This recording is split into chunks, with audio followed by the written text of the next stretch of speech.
தான் ஜாதகம் பார்த்து விட்டதாகவும் இன்னும் ஒரு மாதத்தில் பாமகவில் நிலவி வரும் குழப்பம் தீர்ந்து தந்தையும் மகனும் இணைவார்கள் என அக்கட்சியின் எம்எல்ஏ சதாசிவம் தெரிவித்துள்ளார்.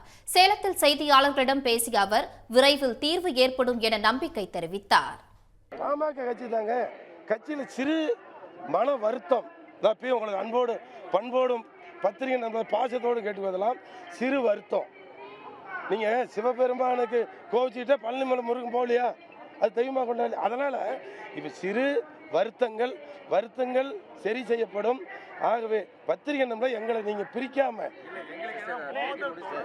இல்லை சார் மன்னிக்கலாம் சார். அது யார் சொன்னது விட்டு கொடுக்க மாட்டேன்னு இருங்க, யார் சொன்னது விட்டு கொடுக்க மாட்டேன்னு சொன்னது இல்லைங்க. உங்களை அன்போடு கேட்டுக்கலாம் சார். யார் சார் அன்னைக்கு மன்னிப்பு கேட்டார், தந்தைய தினத்தில் மன்னிப்பு கேட்டார்.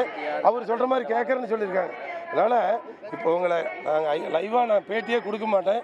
நீங்கள் எல்லாம் நம்ம சேலம் மாவட்டத்தினுடைய தொலைக்காட்சி நண்பர்கள், என்னோட நண்பர்கள், அனைத்து நண்பர்களும் இருக்கிறாங்க தான் நம்ம விட்டுருக்கோம். பாருங்கள், வரவேற்பு கொடுத்துருக்கோம் சிறப்பாக. நாளைக்கு இல்லை ஐயா வந்தாலும் வரவேற்பு கொடுப்போம்.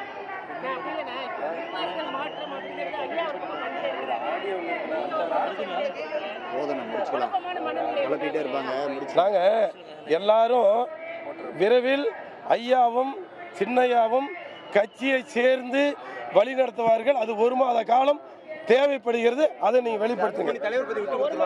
இல்ல, அது நாங்கெல்லாம் பேசி முடிவு பண்ணுவோம். ஒரு மாத காலத்தில் கட்சி ஒருங்கிணைக்கும். ஐயா மனசு மாறுவார்கள். பாட்டாளி மக்கள் கட்சி மிகப்பெரிய கட்சியா மாறும். நான் இந்த நேரத்தில் உங்களை அன்போடு சொல்லி இதை வெளிப்படுத்தணும். இதை இல்லை சார் அந்த பாயிண்ட்டுக்கே இல்லை.